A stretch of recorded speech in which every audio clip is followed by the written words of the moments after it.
Hello and welcome, everyone.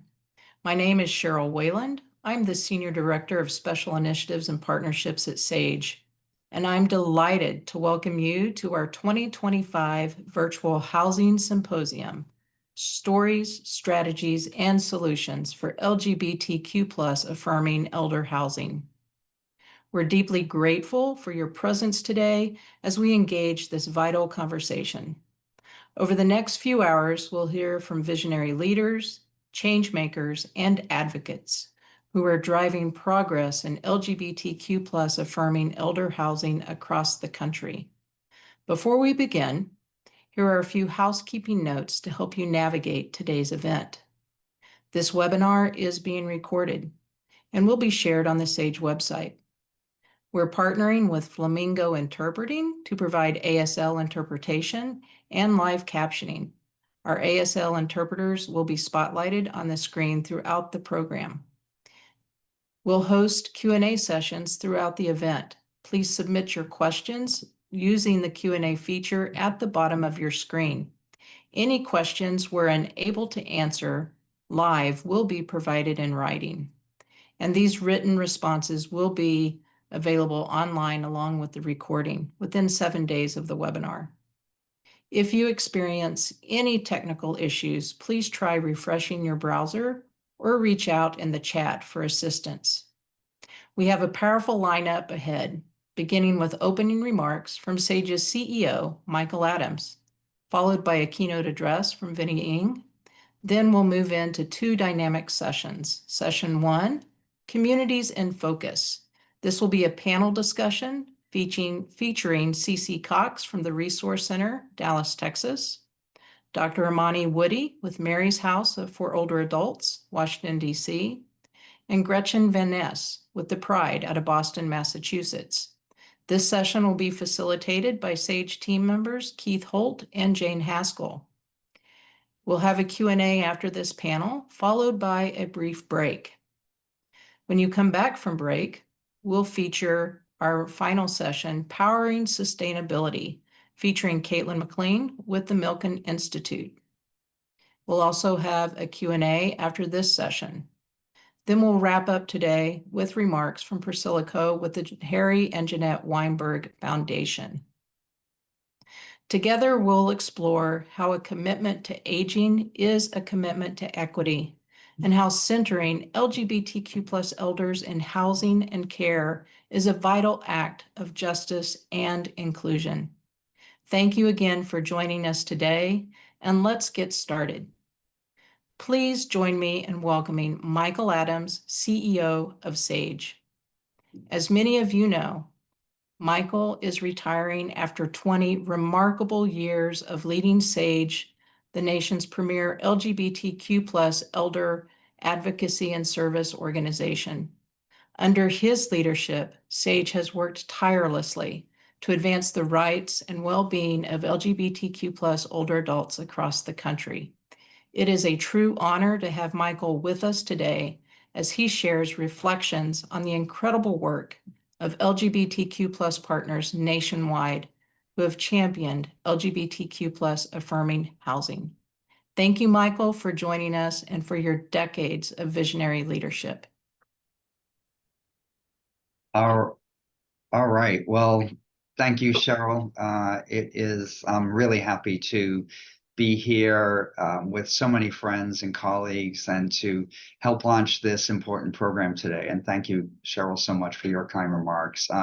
I'm truly excited to have this opportunity to offer some brief opening remarks for today's symposium, which marks 10 years of critically important work and progress by SAGE's National LGBTQ Elder Housing Initiative. And I need to start by offering my personal thanks to Cheryl for outstanding leadership and stewardship of this work, and to thank the Harry and Jeanette Weinberg Foundation for its uniquely important funding support for this initiative over the last decade. As we all know, we're coming together today in a time of great change at a personal level, as Cheryl just referenced. And in a few days, I'll be stepping down as SAGE's CEO after nearly 20 years in this role. And of course, we currently are operating in a quite challenging external environment with a federal government that has shifted from growing support of LGBTQ plus equality to open hostility to that equality, and particular hostility for transgender folks.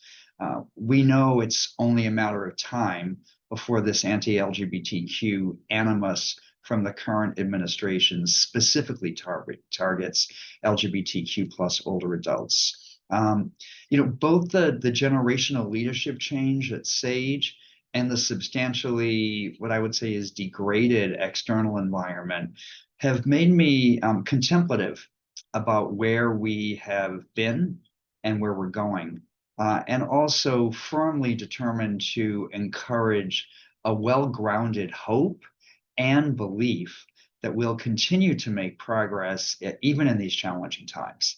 So it's in that spirit that I'm happy to share a few notes with you today. In prepping for my remarks today, Cheryl sent me the video of the launch presentation of the National Housing Initiative, which took place in February of 2015. And I very much enjoyed watching the video, including marveling at all that dark brown hair I had on my head way back when, and wondering where it all went.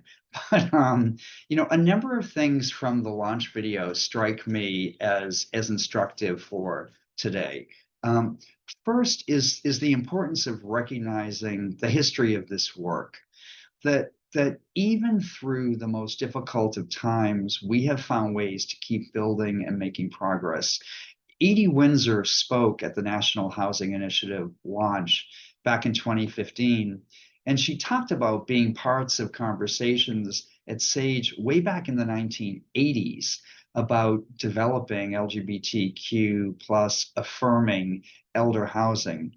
And if you think about the fact that those conversations and strategizing were going on in the 1980s during the worst days of the AIDS epidemic that was decimating our community, it's a really powerful reminder that we, in fact, are fully capable of both fighting existential threats and crises, and simultaneously continuing to envision a bold and better future. A second takeaway for me from that, reviewing that launch video, is the importance of partnership and the collective effort. That was a powerful theme in the launch of the National Housing Initiative back in 2015. And it's very clear to me that this spirit of collaboration has been key to the great success of the initiative over the last decade. That launch event spotlighted national housing partners, local leaders like the Los Angeles LGBT Center, developers and funders, training partners like the National Hispanic Council on Aging. These kinds of partnerships and collaborations over the last 10 years in many ways have been, I would say, the secret sauce of what has made the National Housing Initiative so impactful. A third critical theme from the initiative launch was the importance of grounding the work in the perspectives and in the wisdom of LGBTQ older adults themselves. And during that launch, we heard from constituents, Sophia Torres in New York City, who spoke about her struggles as an older lesbian who was unhoused, and Marty Smith, a resident of the then new Town Hall Apartments in Chicago. And the launch took place at the very first Sage Center in Manhattan and was attended by a large crowd of elders from the community.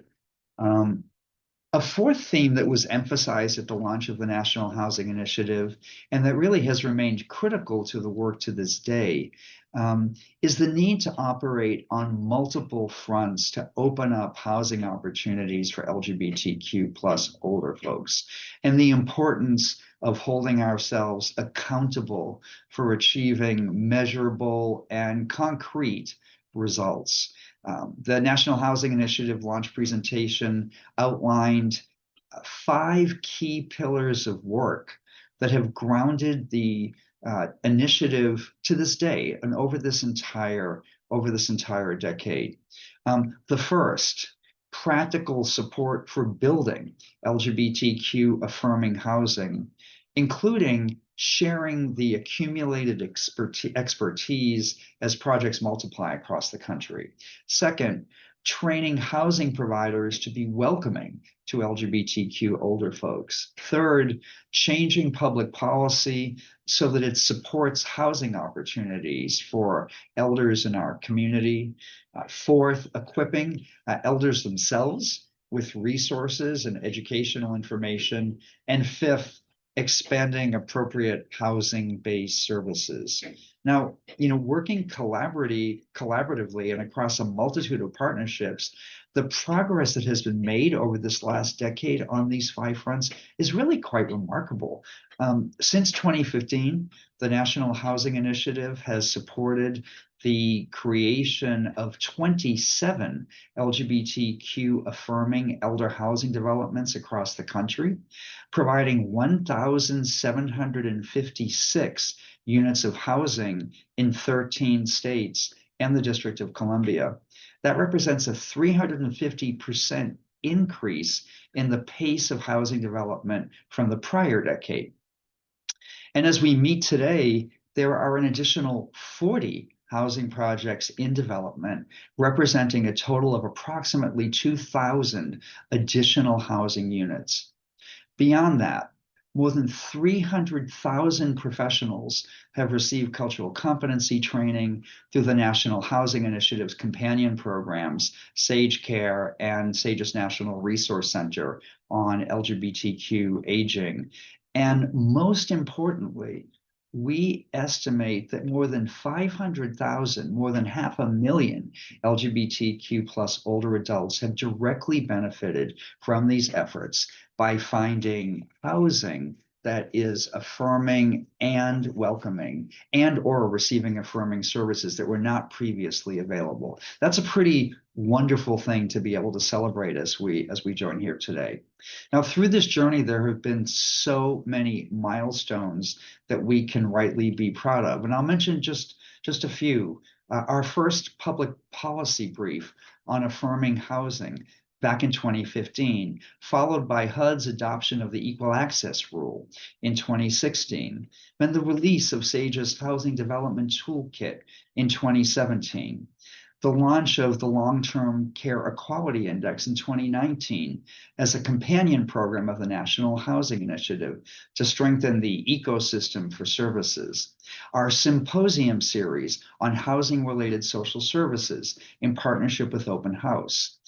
For SAGE, the opening of Stonewall House and Crotona Pride House in 2020 and 2021 as New York City's first 2 LGBTQ affirming housing developments. More recently, funding support from the Weinberg Foundation to the National Housing Initiative to support pre-development work for an LGBTQ affirming affordable housing development in Baltimore. And SAGE's recent national partnership with the Milken Institute on financing options for affordable and affirming housing for LGBTQ plus older adults, which we'll hear more about later today, as Cheryl referenced. Now, while we've accomplished a great deal, we all know that there is so much more that remains to be done. And as always has been the case for our community, we will not be deterred, we will not be stopped by the challenges of the moment, no matter how daunting they may seem.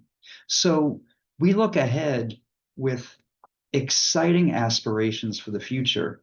These include diversifying our housing models, strengthening care infrastructure, expanding state and local policy advocacy, which is even more important at a time of federal retrenchment, and enhancing access to housing-related resources for LGBTQ plus older people.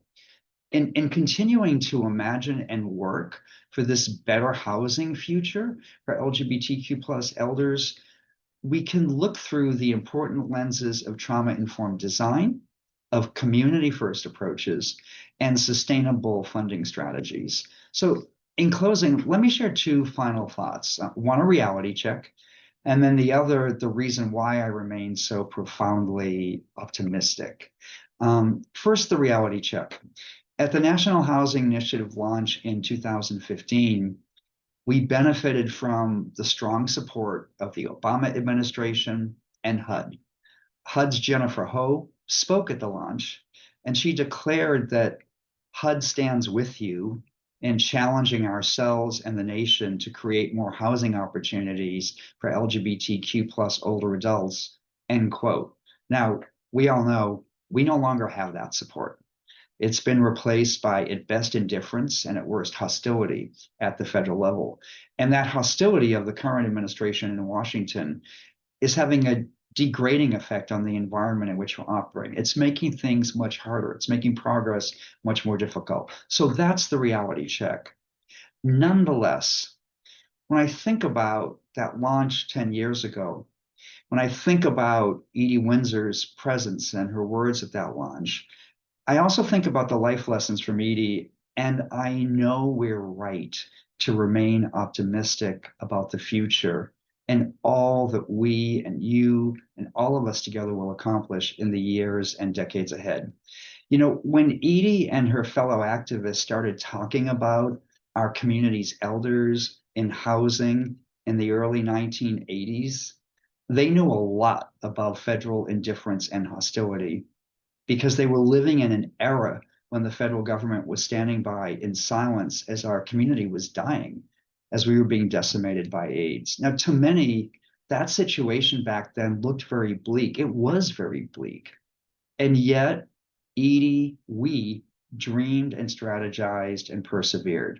You know, when Edie addressed the audience at the National Housing Initiative launch in 2015, she was 85 years old and she had serious health issues. She knew that she was not going to live to see all of the progress that we would make in the decade and decades ahead.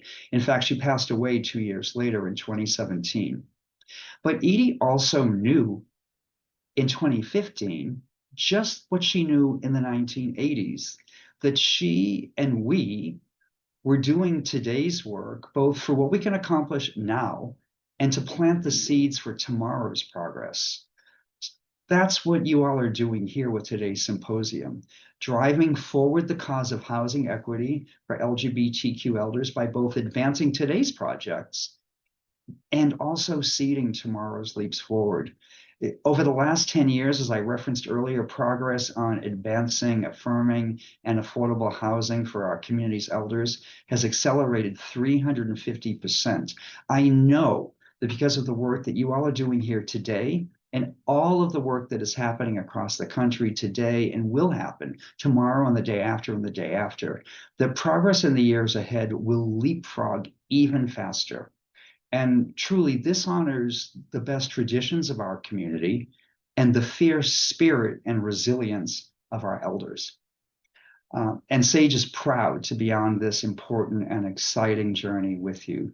So thank you again for giving me a few minutes to chat with you. I'm so excited for the program ahead, including very excited for what's coming up next and the keynote remarks from my good colleague, Vinny Eng, and I'm going to pass it back to Cheryl to make that introduction. Thank you.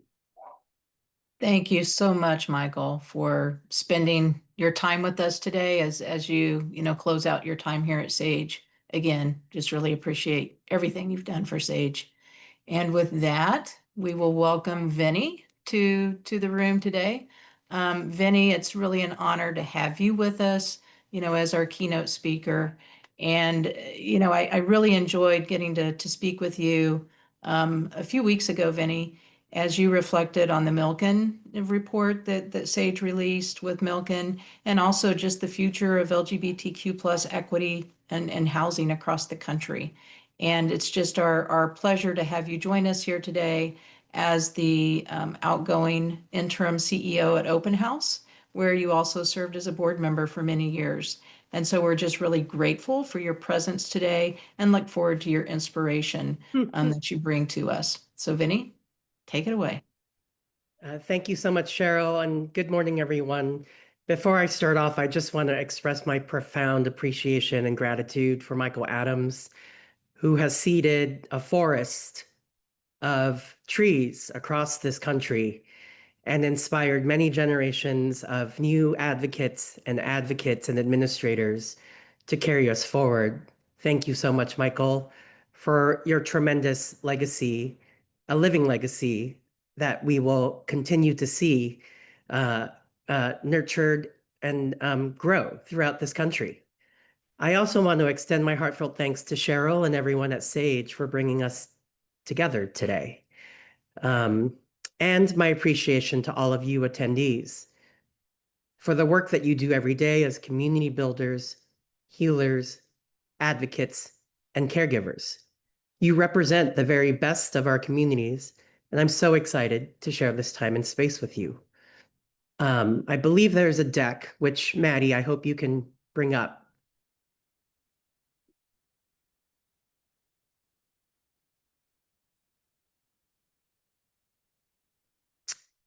And while Maddie gets that set up, I'm calling this keynote today, Freedom is a Place, Aging and Caregiving with Pride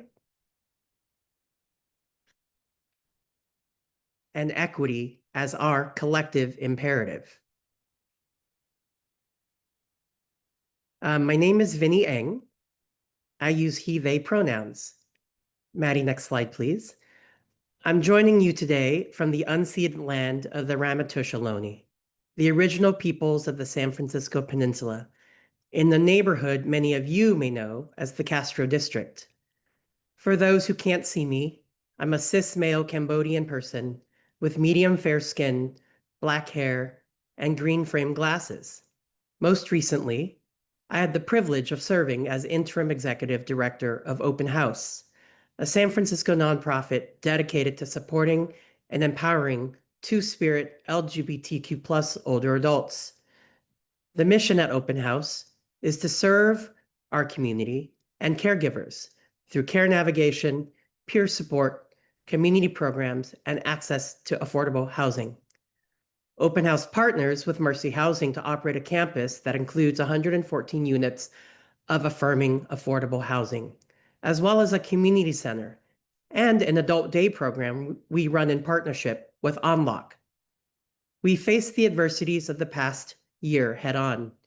We stood up and fought back against attacks on our communities. We deepened our commitments and advanced major projects, one of which I will speak to later.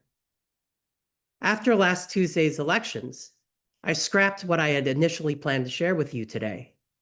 I always find elections fascinating. Democracy isn't just a system. It is messy, infuriating, often disappointing, and impassioned, a practice of radical interdependence. It's people together, casting their ballots and exercising rights enshrined to us, pushing boundaries, beating back powerful and moneyed forces that attempt to disenfranchise segments of the electorate. We write new narratives about what it means to be in community with one another every time we cast a vote. And these elections give us a front seat to history as it unfolds. It feels essential today to celebrate the power of community organizing. And there are so many ways our communities can be organized: through care, through creativity, through action, through protest, not just for practical things, but for purpose. Because both practicality and purpose can coexist. Meaning is what makes it all worth it. And the practical work is always urgent, because both purpose and practicality help us to build the conditions where everyone can truly thrive. Next slide, please, Maddie. Previous slide, Maddie. Oh, never mind. Well, we can stay on this slide, Maddie. How did I arrive in San Francisco? It began with a story of a place. Think for a moment about the address you hold closest to your heart. Is it your childhood home? Is it where you live now? Or maybe it's a place that only exists in imagination. For me, that address is 28 Barbary Lane, a fictional home in Tales of the City, Armistead Maupin's love letter to San Francisco, a place where Anna Madrigal gathered her chosen family, and where queerness and transness were celebrated long before the world caught up. For so many of us, 28 Barbary Lane became shorthand for belonging, for the beauty of community built from care, humor, and courage. It reminded us that freedom isn't just an idea, it's something we build together. Freedom is a place we make our home. And so after college, I moved to San Francisco, sight unseen. I started making friends, many older than me, and together we began building a version of that home for me, that family, that freedom, right here. Next slide, Maddie. Cheryl shared that we have attendees joining from 28 states, the District of Columbia, and Puerto Rico this morning. What an incredible reflection of our reach and resilience. Hosting this symposium virtually allows us to connect safely and practically across distances, especially in a time when travel and visibility can carry risk for our community members. Let's be frank, the political climate facing Two-Spirit LGBTQ+ communities is harsh. And across this country, we're witnessing erasure, transphobic policies, and aggressive immigration enforcement. But thanks to organizations like SAGE, Lambda Legal, and Justice in Aging, we've secured key legal victories in the past months. However, the path ahead remains precarious. So we continue to watch out for one another. We share our queer history, not just to remember, but to remind ourselves that care is our inheritance. Every day is a moment in our movement. Our stories, our plans, our struggles, these are blueprints for freedom. Let's look back to a time before PrEP and antiretroviral therapy, when an HIV diagnosis was often a death sentence. Fear spread faster than the virus, yet people like Nurse Allison Mowat at San Francisco General Hospital said, "I may not know the cure, but I can care." Gay men were dying. Nurses became advocates. Lesbians became peer counselors. And those living and surviving with HIV became organizers, educators, and leaders for the movement. And that movement saved lives. From that crisis, a new kind of queer magic was born. The power of community care. And that care transformed policy, reshaped health systems, and built the foundation for the work we continue today. Now, as we face the realities of our community members aging with HIV, of rising housing costs, and shrinking safety nets, we remember all of their legacies.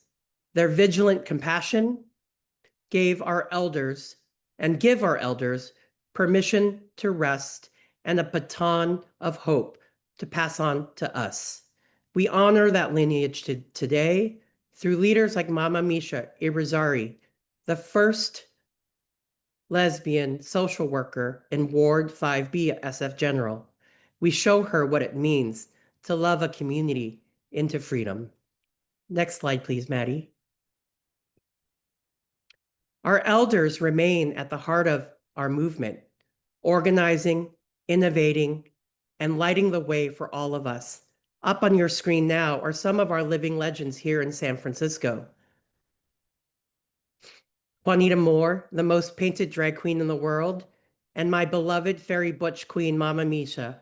Yes, the same Mama Misha from the last slide, in bottom right. I want to take a moment today to recognize the direct service providers joining us. Your work goes beyond crisis response. It's an act of courage and imagination. You keep finding new ways forward despite uncertain times because you ground yourselves in the wisdom of our elders, those who built and sustain our communities. But the admiration of their resilience is not enough.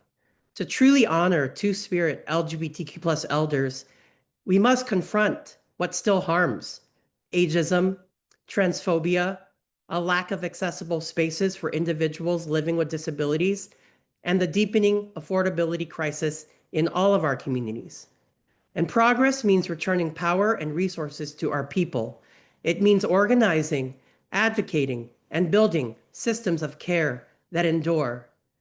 As our recent ancestor, Asada Shakur, reminds us, it is our duty to fight for our freedom.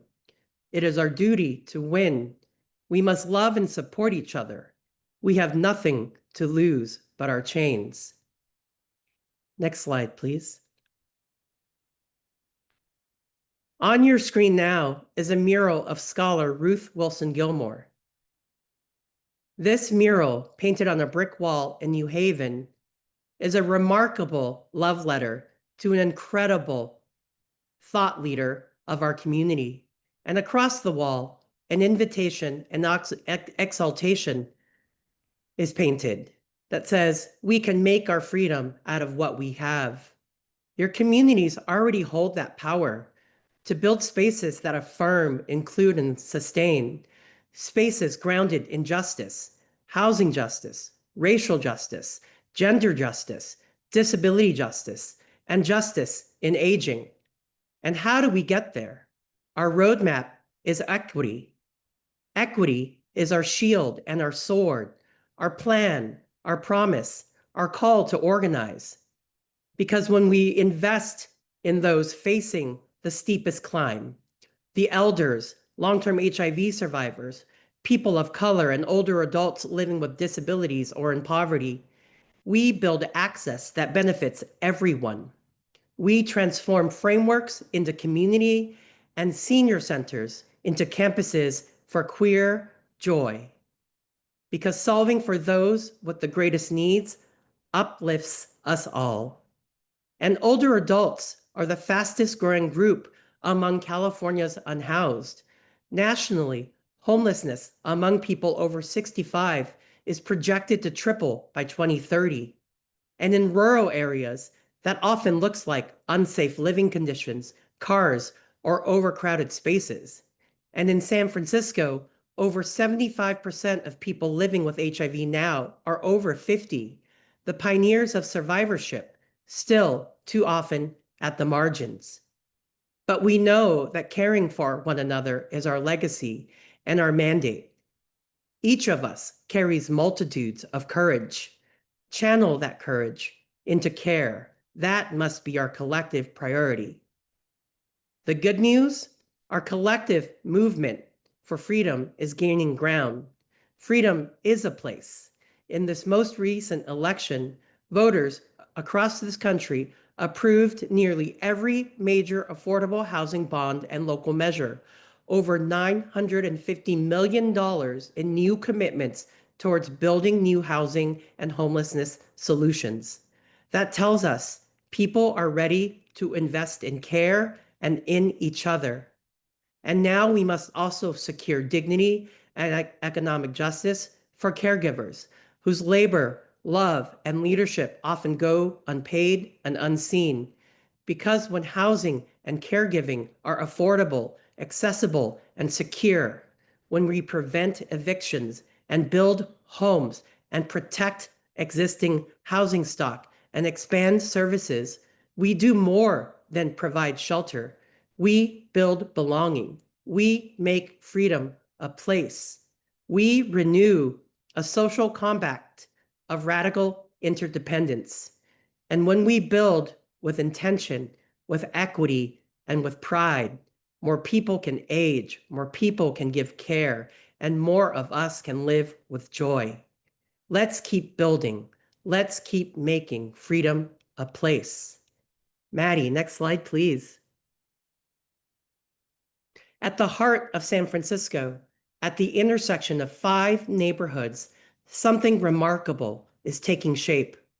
What you see here is a rendering of a new LGBTQ plus affirming housing development at 1939 Market Street. 1939 Market Street is more than just an affordable housing project. It's a transformative investment in people and in place. and in freedom. This project will add 186 new, deeply affordable homes for low-income older adults, many of whom will be LGBTQ plus and two-spirit, formerly unhoused, living with HIV and AIDS, and veterans.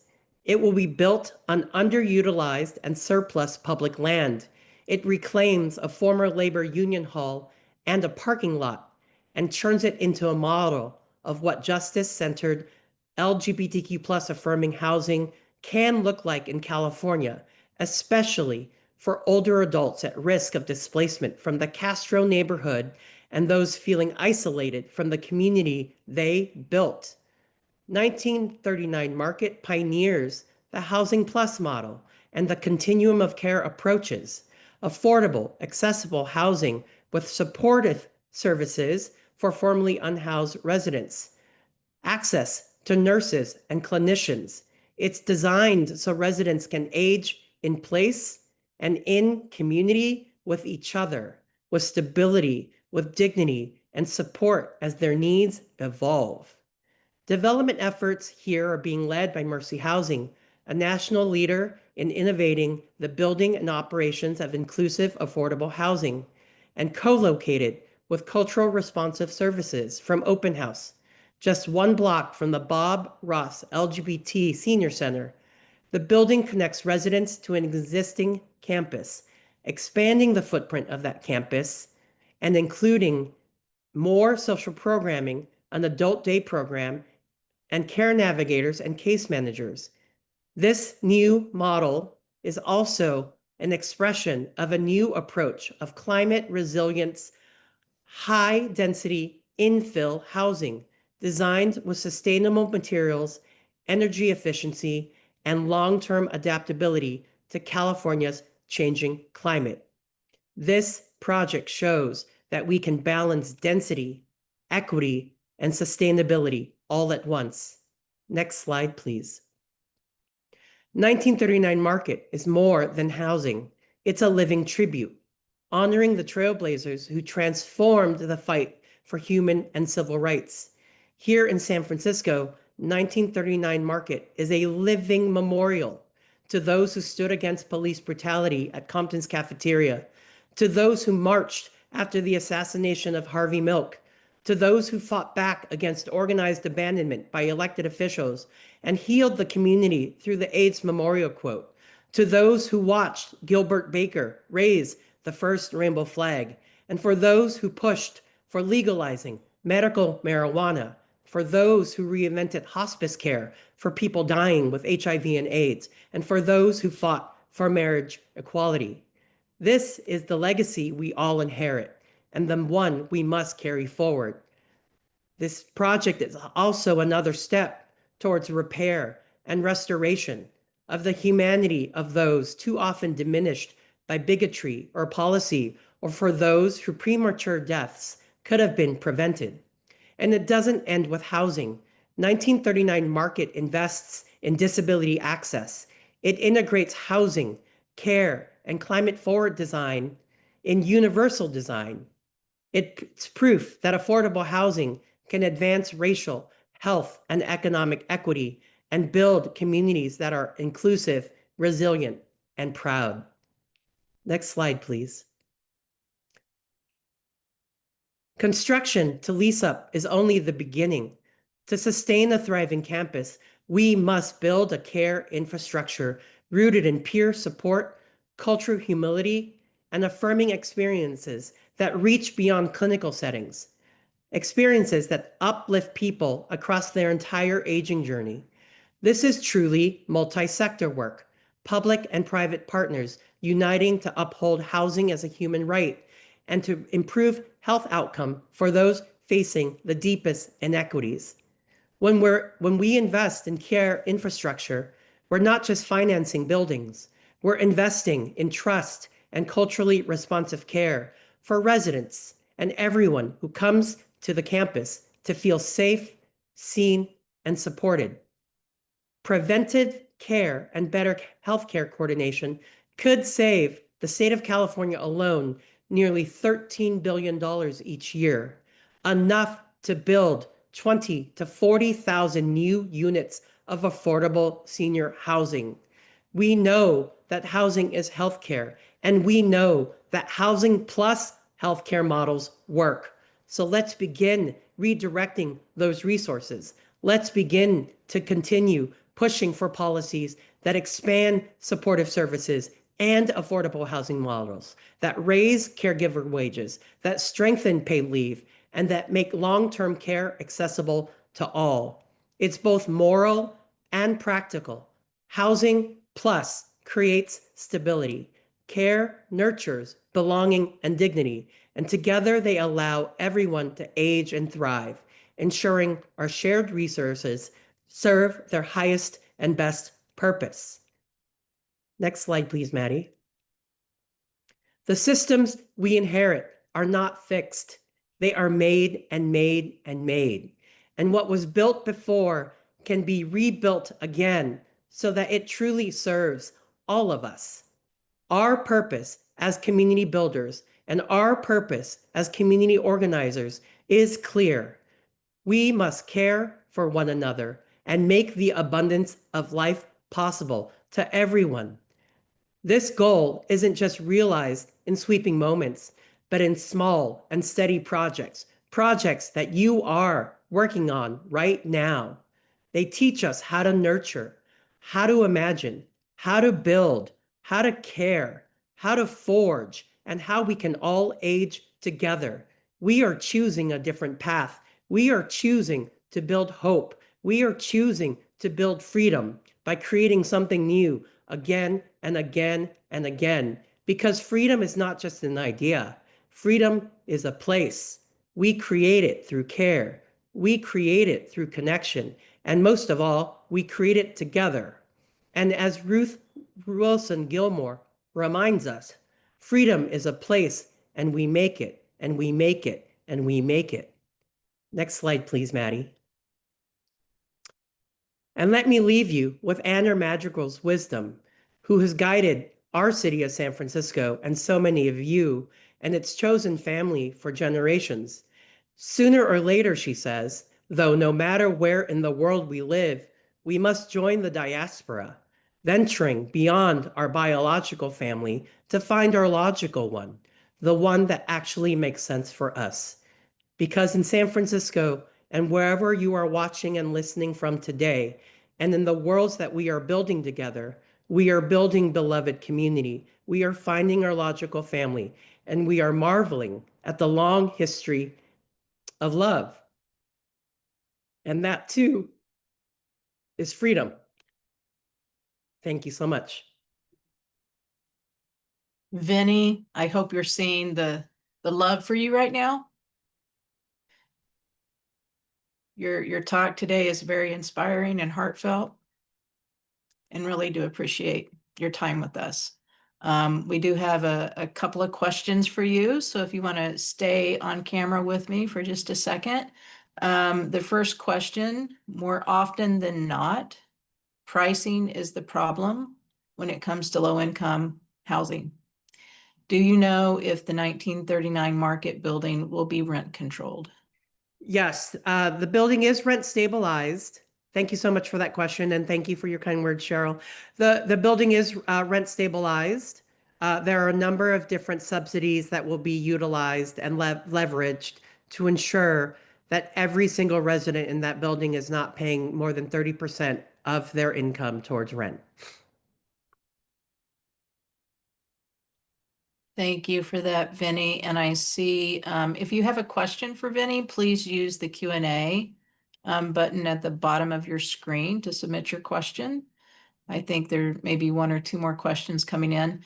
Another question that we have, are you aware of any opportunities for people to join and pool money in support of tiny housing in California?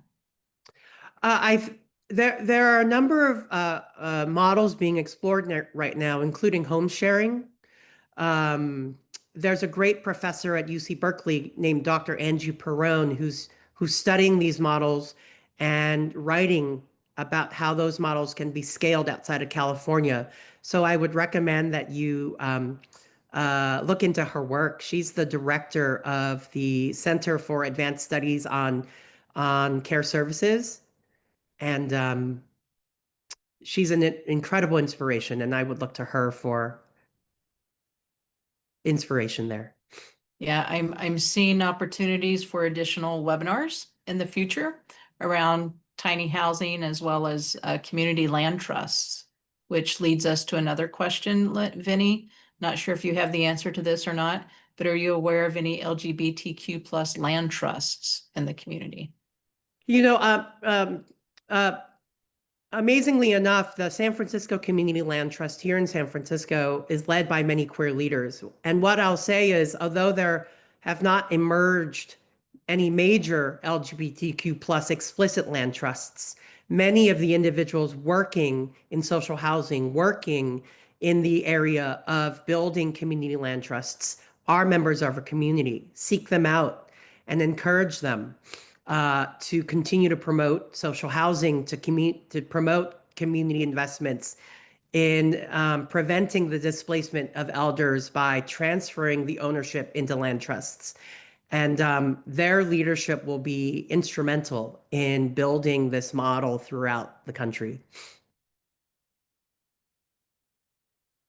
Thank you for all your time here with us, Vinny. This leads us right to the time for your session. So we're staying right on track today. Again, just want to thank you for everything that you shared with us today and providing inspiration, as we move forward with the conversations today. And please do, stay with us. There may be opportunities for you to help answer some more questions as we move forward today. And again, you can see the applause and the love for your time. So thank you again, Vinny. And with that, we will move into our next session. And I will welcome Jane and Keith from SAGE, who will be joining us as they introduce our panelists for the next session. So Jane Haskell and Keith Holt, take it away. Thank you so much, Cheryl. Let's see. Great. Thank you, Cheryl. Hi, Keith, and hello, everyone who's in attendance today. I just want to take the time to thank you so much for showing up for equity and community within housing. We have an exciting panel that Keith and I are going to lead today. And we are going to introduce 3 of the newest LGBTQ affirming affordable housing programs that have been developed across the country. Today, we are going to hear from CC Cox, Dr. Amani Woody, and Gretchen Van Ness, who are all coming from different parts of the country. I'm very excited to hear about their programs. And like I said, Keith is going to help me facilitate. So without further ado, I'm going to ask the panelists to unmute themselves, come off video mute, start your videos, and Keith will take us away with the first question. Hello, everyone. I'm so excited to be here today. Thank you so much, Jane, for that great introduction. We're going to kick things off rolling right away. So first, I will pose this question to Cece. And again, thank you so much for being here. Could you please provide us with an overview of the LGBTQ plus affirming housing community that your organization helped develop? Yes, and first let me say how pleased I am to be here and grateful for the invitation. It's not an overstatement to say that Oaklawn Place, our affordable housing for seniors, would not have happened without SAGE. They provided support from the very first minute of when we started dreaming this and gathering research. And I was looking at some of my old records, emails earlier in preparation of today. And back in 2017, I had a conversation with a SAGE staffer who's no longer there, but it was part of the National Housing Initiative. And SAGE has been by our side ever since. So my extreme gratitude, and also for the speakers who went before me, including my dear friend, Michael Adams. And I certainly wish him the best in his next adventure. So with that said, and I want to make sure I leave plenty of time for the other esteemed presenters, Oaklawn Place was opened in the summer of 2024. So it's been open a little bit over a year. It's here in Dallas, Texas. It is 84 units. 79 of them are 1-bedroom, 5 are 2-bedroom. Every unit is deemed affordable under the national definitions. It's a composition of either 30%, 50%, or 60% of average median income. The rents range from around $540 to $1,450, and that high end would be for a 2-bedroom, which are definitely the much smaller numbers of what we have. What you're seeing a picture of is our community space that is very popular on the first floor.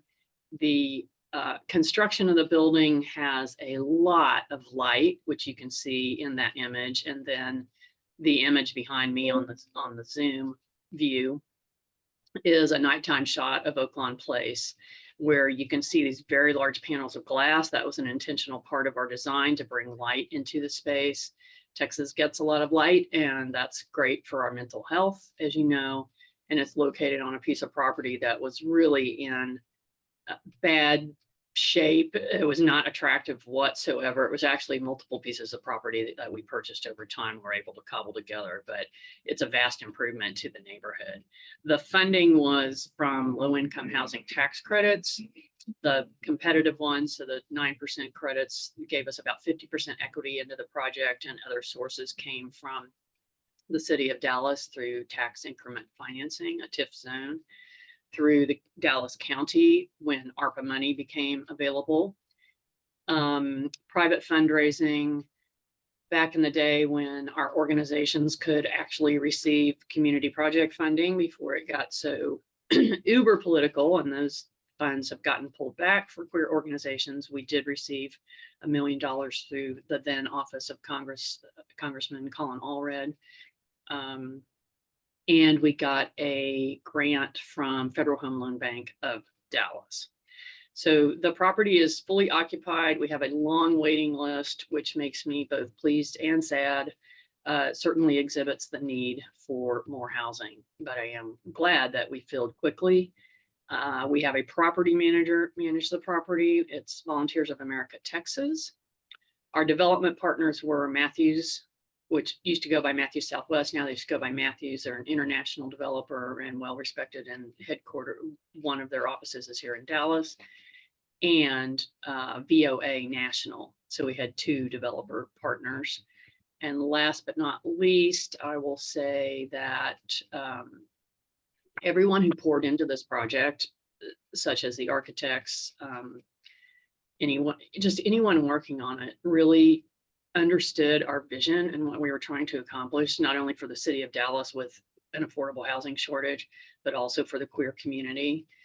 Embraced that and worked with us side by side. And you can see in the photo behind me, those colored panels on the building are the colors from the progressive flag. We are mindful here, as I'm sure all of us are, about the balance between visibility and safety. So we spent a lot of time figuring out what we thought would help the property remain safe and welcoming. And so these, as opposed to having a full out rainbow flag, we've got these images from the flag, as you can see.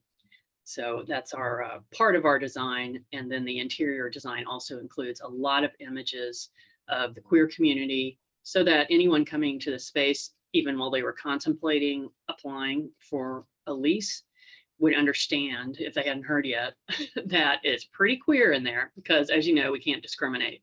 We welcome all, but we certainly want people to know what they're getting into. And we have 1 full-time employee who works for Resource Center, but is embedded, has an office in the space. Her name is Priscilla, and she is responsible for programming for the residents, and also just helping keep an eye on folks to help us meet the needs. Thanks. Thank you so much for that, CC. And looking at this picture right here, Texas sure is beautiful.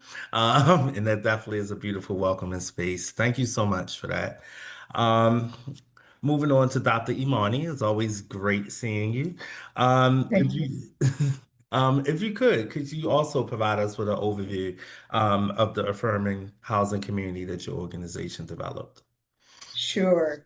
So before I start, though, I want to give a big shout out to Sage, to you and Jane and Cheryl, and definitely Michael Adams, who's been my friend for more than 20 years before we really got into housing. The first White House forum that is the precursor to this symposium that goes on every year. I'm just so thankful for Sage and so glad that you're all in the house and we continue to do this work, and we continue to do this work no matter what the environment. So I just wanted to say that.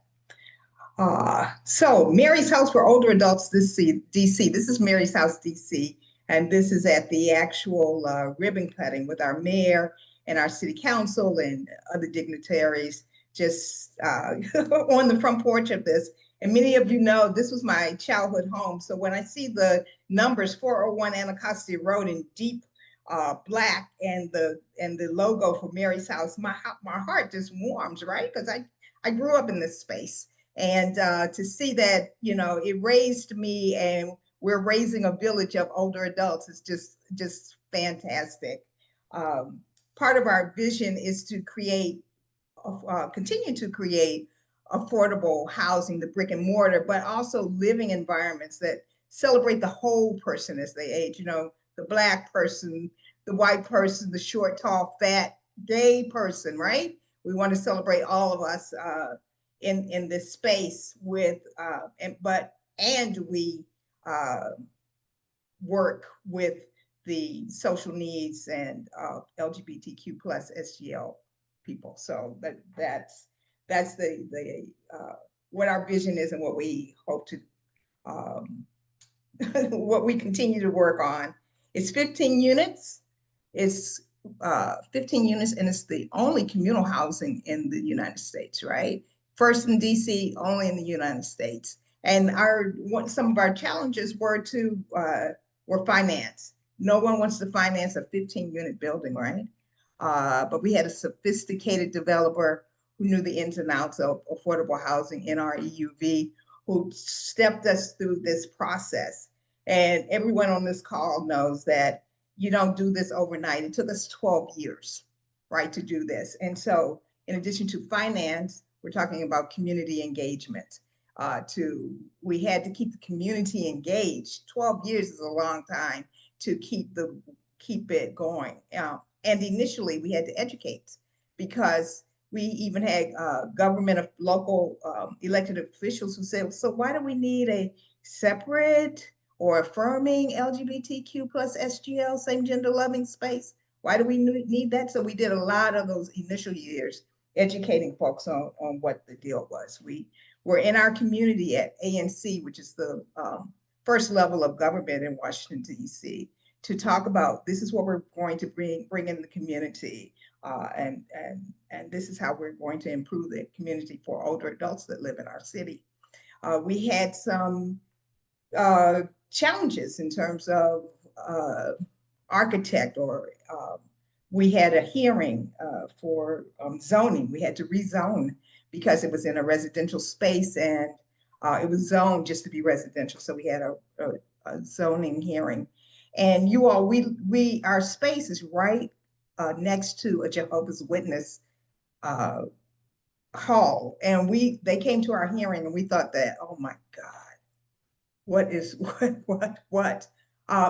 However, they were very supportive. And that's how our journey was. Folks were very supportive. The need for LGBTQ plus housing is as is in the country, is a thing, right? Housing on all scale, on all levels, is something that we need. I wish we had, you all go online, www.maryshousedc.org, so you can see the pictures.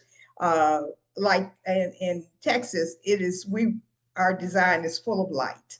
We have a great room. We have a kitchen, state-of-the-art kitchen with 2 microwaves, 2 refrigerators. We have an exercise room. We have a quiet room where books have been donated.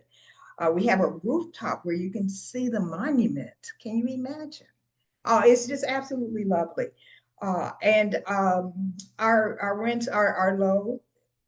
I think they're between $800 and $900 a month with the 30, 50, and 60 AMI that Gretchen spoke about, or that CC spoke about. So we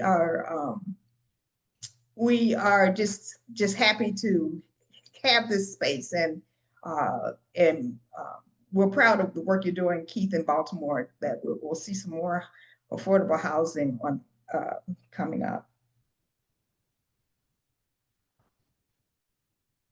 Thank you so much. Really appreciate that, Dr. Imani. When I look at this picture, it definitely speaks of a celebration. It kind of gives me, family togetherness and so many great things. So thank you so much for everything you spoke of. Also, Gretchen, it's always great to see you. If you could please tell us a little bit about how your community helped develop LGBTQ affirming housing. Thank you so much, Keith. And it's such an honor to be here today with Sage, everyone from Sage, and with my distinguished panelists as well. So we're so happy to share the story of the Pride. So I'm Executive Director of LGBTQ Senior Housing. We are a tiny nonprofit. We always say we're small but mighty. But we believe that we're the only nonprofit organization in the country that is solely devoted to the creation of LGBTQ welcoming affordable senior housing. And the Pride in Boston is our first housing community. And we've been open for a year and change, as I say. We opened in Pride month of 2024, celebrated our first year anniversary this past Pride month. And you can see our beautiful building. So the story of the Pride is the story of a task force coming together to answer the question, where are we going to live as we age? We being the LGBTQ plus community. And that task force became a nonprofit in 2018, but the key moment, the milestone that really launched our effort to bring LGBTQ affordable housing, senior housing to Boston was a City of Boston City Council hearing that brought together almost 200 of our seniors and elders in the LGBTQ community to talk about the need for affordable housing. And at the end of that public hearing, our city councilor, Josh Zakum, declared that the need for the kind of housing that we created at the Pride, that so many people on this call have been working to create for decades, is a moral imperative for Boston, he said, and I believe for our country as a whole. So that group became LGBTQ Senior Housing Incorporated and partnered with Penrose Development Corporation to find a suitable location in Boston. And they soon identified this beautiful former middle school in the Hyde Park neighborhood of Boston that had closed in 2015. And the work began, and you can see a little bit about what a large building this is. It was built in 3 wings over the first 3 decades of the 1900s. And this is the historic wing that was built in the 1900s and the historic entrance. So the exciting piece of this was that our founders, Eileen Montour and Philippe Sade, really came at proposing the Pride and developing the idea of the Pride almost as a political campaign, but very much as a grassroots organizing campaign. So when the closed school was identified as a potential site because of its location, walkable to the small businesses in Hyde Park, served by several bus lines and 2 commuter rail lines, right next door to the Hyde Park Library, and down the street from the Community Arts Center and the Y. They started meeting with community groups in Hyde Park and said to these community groups, neighborhood associations, if we were to be able to get this building and develop it as affordable housing for seniors that is also LGBTQ welcoming, what do you think? And what would you want to see there? And they met with all the abutters, they went door to door, knocked on doors and talked with people, met with the small businesses.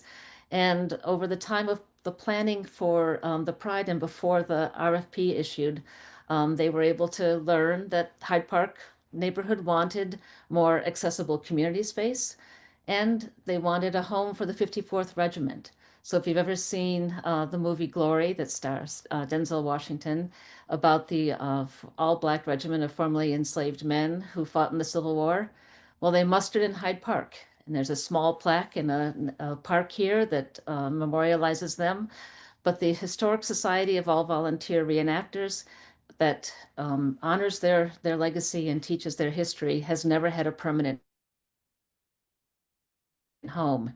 And so the historic artifacts, their uniforms, all of their everything the society protects has always been stored in somebody's basement or garage. And when the final design of the Pride was unveiled, it included a home for the 54th Regiment.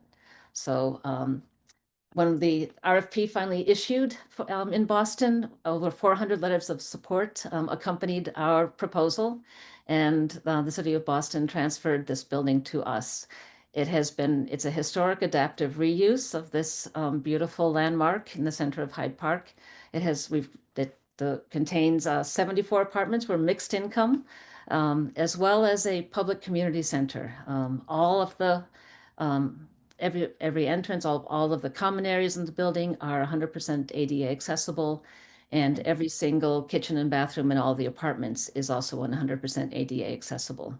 One of the things that makes this community so strong and has served Boston in multiple ways is the fact that we were able to turn the old gymnasium into our public community center. So we have a 10,000 square foot community center. It's where the LGBTQ senior housing offices are located. And that community center not only serves our residents with programs and services that are innovative, many that are resident led and created, but also serves the Hyde Park community that needs accessible community space, does not have a senior center, and we don't have a community health center in Hyde Park. So we're in an underserved neighborhood of Boston. And we serve the LGBTQ community generally of Greater Boston.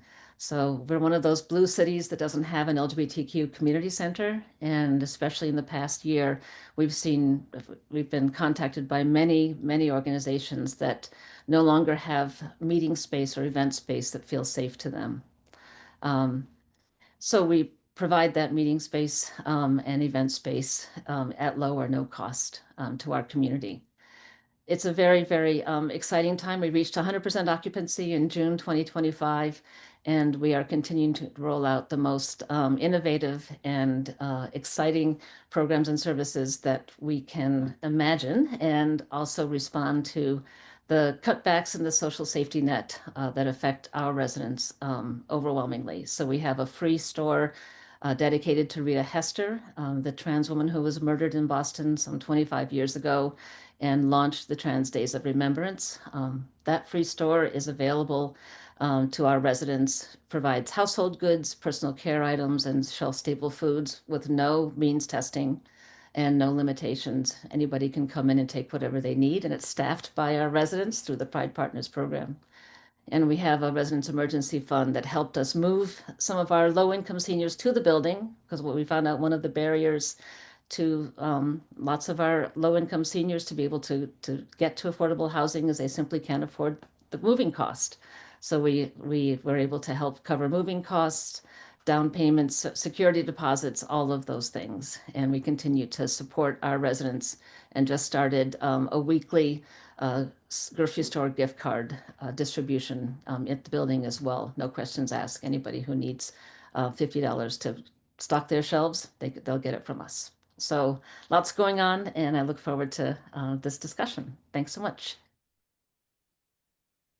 Wow, thank you so much for that wonderful, wonderful information, Gretchen. When I saw that picture, it definitely looked like walking up to a welcoming community. So thank you so much. When we and I'm sorry, now I'll turn it over to our wonderful, wonderful co-host, Jane, for the next question. Thanks, Keith.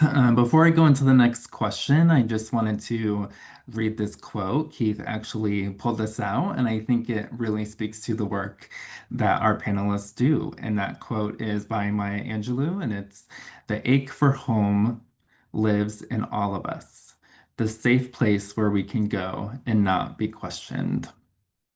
And I heard sentiments of that from each of you. So thank you so much for the work that you do and for introducing us to your communities. We're going to stop sharing the slides now and just have a discussion. And this question, we're going to start with Dr. Amani. We heard from Michael and from Vinny earlier about the history of our community and, some of the experiences that our elders have gone through. And this question is, why do our elders today need LGBTQ and same gender loving, affirming housing? Dr. Amani? Thanks, Jane. That's the $1,000 question, $1 million question.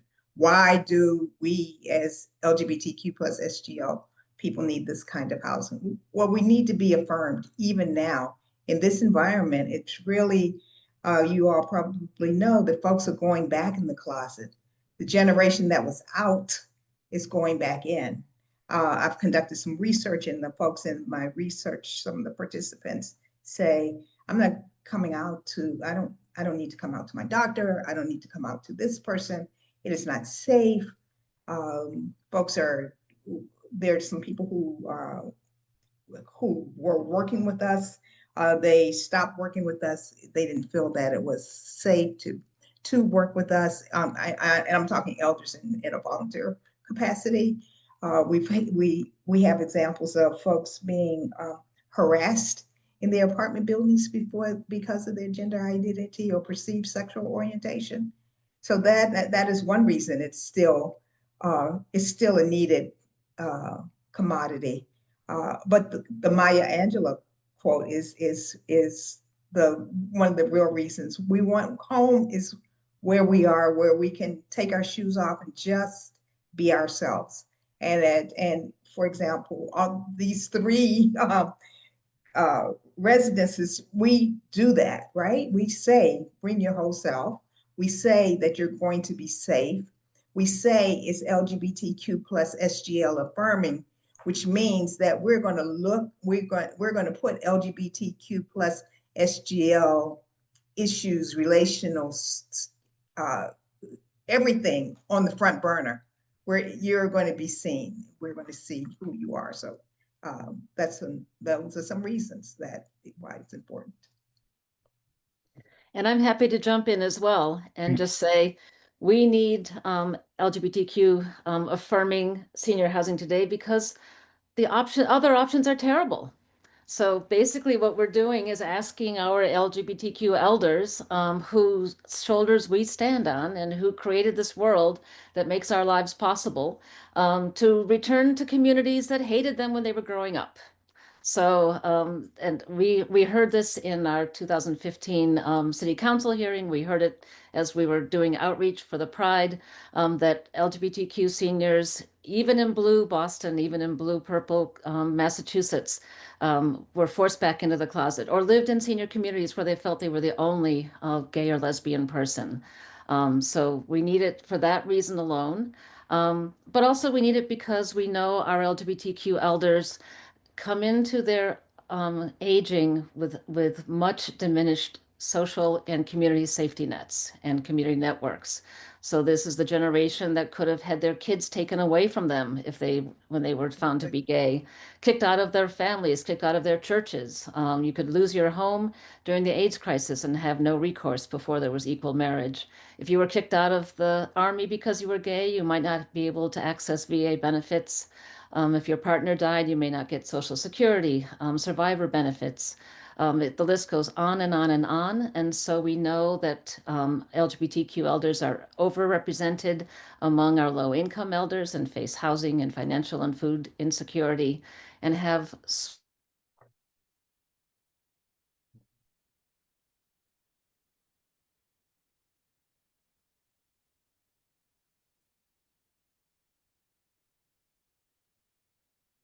Well, Gretchen's unfreezing, I wanted to say that we're doing this with intention, Jane, right? We here have the opportunity to do this intentionally. So at Mary's house, we put education first. We train our vendors on, someone spoke about cultural competency. I say cultural awareness in our community. So we have the opportunity to be intentional when we talk about LGBTQ plus SGL folks. Thank you for that, Dr. Amani. Cece, do you have anything to add? Looks like we lost Gretchen. Hopefully we can get her back. Hopefully so. Well, I think what Dr. Amani said is so important because we experienced opportunities that it's easy to get excited. People get excited about building things, right? So that had its own excitement with the building going up. But in all the conversations that we had, we tried to educate about what the need was, because there are still misperceptions that, oh, this must be one of those special rights things where the gays get this, but nobody else does. Well, of course, we're operating under state and federal housing laws. And so, as I said earlier, we can't discriminate. This is open to all, but we certainly were mindful on how we marketed it. But much of that chatter comes from the fact that people don't know what the discrepancies, the disparities are between the queer community and the non-queer community. And then, of course, things are even more amplified because many of our lives are intersectional. And you have the pressures, the social pressures that are coming because of race, socioeconomic level, queer identity, et cetera, that can make our annual income different, our family structures, all the things, and impact health as well. You know, Vinny spoke about housing as health. So we found, and I would advise anyone that in any type of housing that you might be creating, to use it as an opportunity to the general public. I mean, I really tried to be available for every speaking gig I ever got asked for, not because I needed to see my face out there, but because this is a topic that the general public doesn't know a lot about. And we were going to have this window of time in which there was a lot of attention on Oaklawn Place, and could bring these things more to the forefront in Dallas. Right. Thank you for that, Cece. Gretchen, I'm glad you're back. Do you have anything to add? Okay, awesome. Well, thank you all for helping us understand the why. You know, like you said, Dr. Amani, that's kind of the million-dollar question. And, you know, I think we all are in our own place of learning and development and understanding. And I just want to thank you each for sharing that with us. Keith, do you want to take us into the next question? Definitely. Thank you so much. And just to piggyback on something, with that Maya Angelou quote, I think that it's really important that when we think about home and when we think about those things, home is really where the heart is, and to actually be a part of a community that you're not questioned. Safe spaces are not about physical, they're about wherever your body resides. And I think that that's extremely important. And so when I read that quote, it was like, this speaks exactly to what we're talking about today. So leading into that, I think all of these great developments that we're talking about are really game changing and also life changing. So first I will pose the question to Gretchen. What is the impact that you feel are on the lives of the LGBTQ plus residents that is in your property? If not, then Cece, would you mind jumping in and just speak about the impact that LGBTQ people have while they're in your property with this affirming space? Sure, I'd be glad to. I was really surprised one day. I'll answer this with a story of one of the residents, and he has given me and the agency permission to share his story. But he's been a longtime volunteer at Resource Center because we have a lot of programs that utilize volunteers, primarily a food pantry and a hot meal program and some other things. But he's always volunteered in those programs and also been at our front desk volunteer for decades. So he's super outgoing, like everybody would recognize him, would probably describe him as an extrovert. So he shared that although he did all that and was very active, when he would go home at his previous residence, he lived in a garage apartment, he didn't know his neighbors, and he was actually very isolated. So it was the last thing I expected to hear from this particular individual. And now he lives at Oakland Place and he's so engaged with the other residents there.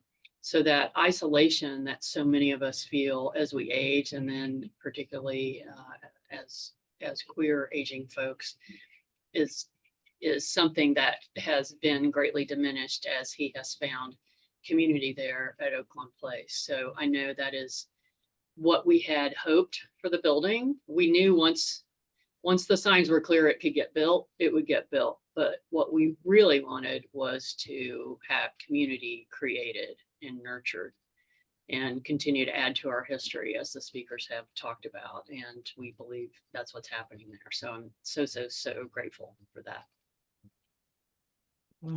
Wow. I'd like to piggyback on that.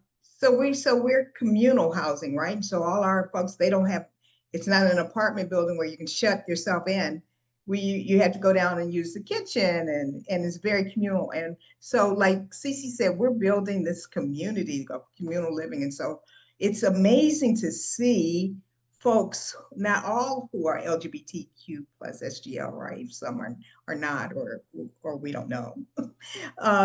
They are just, they love the family vibe of it, in terms of, we've created a resident circle where they get to talk once a week about the problems or what's happening. But what's got us and the board and the volunteer sites is our community partnerships. The police department has adopted Mary's House. And so they came in and did a brunch. They are training our folks how to use the equipment once a month. The fire department came out and did fire drills. The Office on Aging gave a ball, a ball as in the ball of Dapple kind of thing. It's just amazing. And people are free. When you just talk about the impact, when you put your fob on the door, you know that you can leave outside behind. And so we are excelling in that. And that one of the things that we wanted to do was create that community, as Cece talked about. Gretchen, I'm not sure if you heard the question, but if you would like to add some feedback on it, could you talk about a little bit of the impact that your community had on LGBTQ residents? Thanks so much. And I apologize for the technical difficulties. Glad to be back. So we're continuing to learn all of the impacts of our community on our residents, as well as the folks who come and use our community center. We estimate that about 60% or so of our residents are members of the LGBTQ community. And what we have heard in their stories is everything from the 68-year-old trans woman who is living out and as her full authentic self for the first time in her life since she moved to the Pride, to our longtime HIV survivor who said that he made more friends at the Pride the first weekend he was in the building than in the 8 years he lived in his previous apartment building. And we know, as we have seen this community grow together, that they're there for each other. So one of our residents has been in the hospital, is undergoing chemotherapy treatment. And in the time that he's been there, the residents have been caring for his dog. We're a 100% pet-friendly building, so we see different people walking his dog at different times. Different teams go out to visit him all the time. And a few weeks ago, one of the residents said that she was going to go see him at the hospital because he needed a haircut, and it was about time that she gave him a haircut there. And we just see folks stepping up for each other in ways that we never anticipated. One of our residents just self-published a book. We had his book launch and authors event in our community center, and about almost half of the residents came to that event to support him. So we know that isolation is deadly. It takes its toll on our health and well-being. It's a particularly important time to fight that feeling that we're alone in the world as this backlash and retrenchment continues. And we're able to do that in many, many ways at the Pride, both through the programs that we have, weekly coffees, weekly movies, all sorts of different programs, but also just the architecture of our building. And I love to say that architecture is destiny, because this old school has these beautiful spaces, common spaces, alcoves outside the classrooms that are now apartments that people have turned into their front porches, these beautiful broad hallways, places to sit everywhere. We invested in common area furniture to make sure people stopped and talked to each other and enjoyed each other's company. We have a residence sunroom and a residence courtyard where people spend time and just come and get coffee and read the paper. We subscribe to hard copies of newspapers and magazines so that we try to address the digital divide all the time and get people together just to catch up on news and seeing each other. And everyone who walks their dog in the courtyard has to go through the sunroom. So if you ever wanted just to hang out with a dog, you get a chance to do that if you don't have one yourself. Wow. Thank you so much for that. And it was quite moving and touching to hear about, community and creating these spaces that people can be together and live with the dignity that our elders so gratefully deserve. Jane? Thanks, Keith. Our next question, we're going to start with CC. And this question is one that I've been seeing in the Q&A, so I'm excited to get to it. But what was the pre-development and lease-up process like for you? What are some of those issues or challenges that arose during the lease-up process? Yeah, I will try to be succinct because this one's kind of a long answer, but when I was preparing, I selected some highlights. First, I do not know if this person's on the call, excuse me, or on the webinar. I didn't see the name listed, but shout out to Kiara Pollock at the Los Angeles LGBTQ Center, who oversees their senior services. Resource Center is one of the largest LGBTQ centers in the United States, and we know a lot of the staff in LA and at many of the large centers. So I often will reach out to my colleague Joe Holland Donner, and then Lori Jean before that, about, hey, who on your staff is the best person for this, that, and the other. So got Kiara's name, contacted her. I became very concerned about how we strike a balance between protecting the community, i.e., quite frankly, we know that there would be criminal offenses that would cause concern in the building, versus the fact that our community is way over policed. So my personal opinion, that I was very frank with our attorneys and our partners in this deal, is that somebody who has been picked up on a cruising charge, I would not deem that to be an offense. That I wouldn't want that to be considered to be an offense that would prevent someone from being able to obtain housing in our place. So how do we keep some of those things in mind? And I asked Kiara, i.e. Los Angeles, what their legal document was, because the way we created our entity, many things were very structured, because one of our major funding streams was low-income housing tax credits. So there's tons of compliance rules, regulations, documents, agreements that have to be entered into. And one of the things you have to create well before we're ready for humans is this agreement between us, as one of the owners and the property manager, and outline what are the rules, essentially, and the process that would be followed for lease up. Because obviously, under fair housing laws, you can't be arbitrary. We wouldn't want to be, et cetera, et cetera. So that's where we had the ability to be very clear of defining. I mean, like, it lists out what type of an offense would prevent someone from coming in. And then we also, and then what wouldn't. And also what kind of process. So a person could have a record of an offense and maybe it's not accurate, or maybe there were mitigating circumstances. So we have a provision that allows an appeal, essentially, or the opportunity. It's not even as formal as an appeal. It's an opportunity to provide information about the circumstances. So that was just one thing. And that's very technical, what I'm talking about, but I raise it because I almost feel like I lucked into being able to find somebody to help guide me through that. And if you are in that position, it's great to have resources.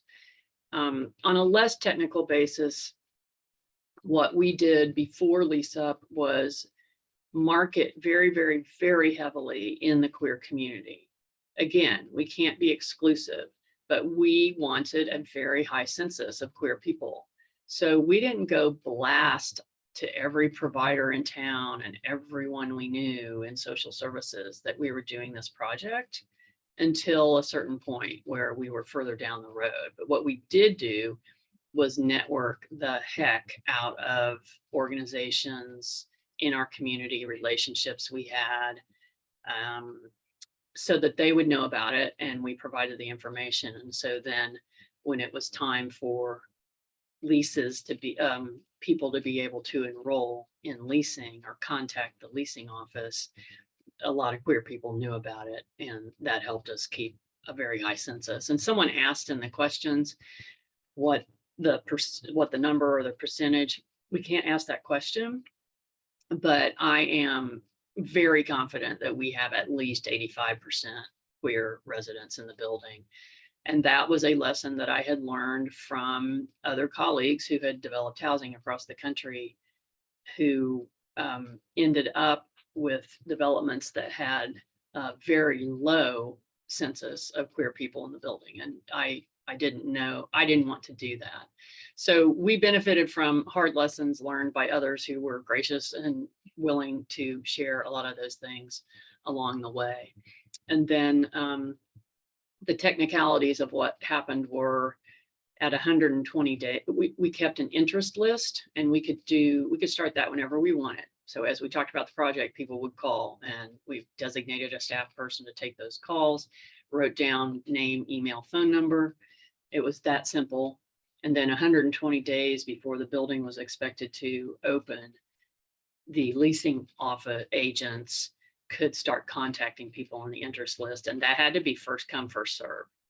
No special preference for anybody, regardless of who they were or how well we knew them. Just ensuring fairness along the way. And so they just ticked down the list until the place was occupied. So I'll pass it at this. Thank you, Cece. Gretchen or Dr. Ramani, do you want to share about the lease up and pre-development process? Sure. Yeah, thanks, Dr. Ramani. Thanks. So yeah, well, this is our first project, and it was also the first project for Penrose Development in the city of Boston. So one of the really strong and fortunate pieces of this was that we had great support from the city itself. The Mayor's Office of Housing, our mayor wanted this building to happen, wanted LGBTQ welcoming affordable senior housing to be built in Boston. So we had great support from them. In Boston, affordable housing, the first lease up is done through a lottery. The lottery can't ask if you're a member of the LGBTQ community, but the city of Boston was very happy to describe the pride exactly as we described it in all of our outreach materials in the lottery application process. So we were lucky about that. We also had gotten a grant a good year before we opened our doors, and the lottery opened to do community outreach. And just like Cece described, we contacted every single LGBTQ organization, every single senior organization, and just talked about this building coming, that we were coming online soon, and developed an email list of almost 1,000 names at that point. So when the lottery opened and applications, we had information sessions, we made sure that we supplemented the minimum application information sessions that the city required, fair housing required, and made our team available to help anybody who wished to apply. Also made sure applications were available in hard copy in the 11 major languages spoken in Boston. So we had a lot of help from the city to be accessible that way. But after looking at the lottery applications at the lottery closed, we had about 750 applications for our 74 apartments. We discovered that the overwhelming majority of people needed apartments that were much more heavily subsidized than we had been able to create at the Pride. So our mixed income subsidy levels, we had most of our applications were at the 50 and 60% of the AMI. And we also discovered that many of our seniors who were just living on Social Security were literally earning too little to afford to live at the Pride. So we have been radicalized in a big way by this experience and are advocating for a senior AMI, especially in high cost places like Boston, that more accurately represents what seniors currently live on so that those folks aren't left behind. And looking at models as we go forward that would serve that would have more heavily subsidized units. So those were some of our challenges during lease up and even when we were working with a fantastic company like Penrose Management, all of their lease up materials and all of their paperwork hadn't really been updated to reflect the LGBTQ community. So they were like just had, name, age, address, gender, and you had male or female on there. It's like, come on, you guys. Why do you even need to know gender? But if you're going to ask that question, this is not complete. So we had to work with our management company to be more welcoming as well. And we also tried to support our LGBTQ elders throughout the whole application process and had open houses. But I'll never forget the older woman who came to one of our information sessions carrying a whole bunch of papers in a grocery bag. And she said, and she revealed that she was an older lesbian. And she said, I know I have qualified for affordable housing for a long time, but I've never been able to figure out how to apply. And that's the reality for so many of our elders. And we were able to help a lot of people apply. Thank you so much for that, Gretchen. I appreciate you walking us through that process. Dr. Imani. Thanks, Gretchen. I feel you. Cece, I feel you. Oh my gosh. Isn't it something that everything is similar, even though we have different models here? Oh my goodness. So so we started maybe 6 months marketing for marketing with LGBTQ plus SGL organizations, meaning that we went to prides and that kind of thing, and just told folks about it and had a list for people interested, an interest list. So we started out with an interest list, sort of like CC mentioned, and then we thought that our building was going to be finished in October. I know you all can join me on this, and it wasn't finished in October, right? Some architectural problems or city licensing problems or that kind of stuff that, kind of slows down the lease up happened to us. And we finished in the winter. We were leasing up in the winter, and we're in Washington, D.C., and the winters are rough, can be rough, especially if you are an elder. And we also had, some of our elders had problems with moving costs.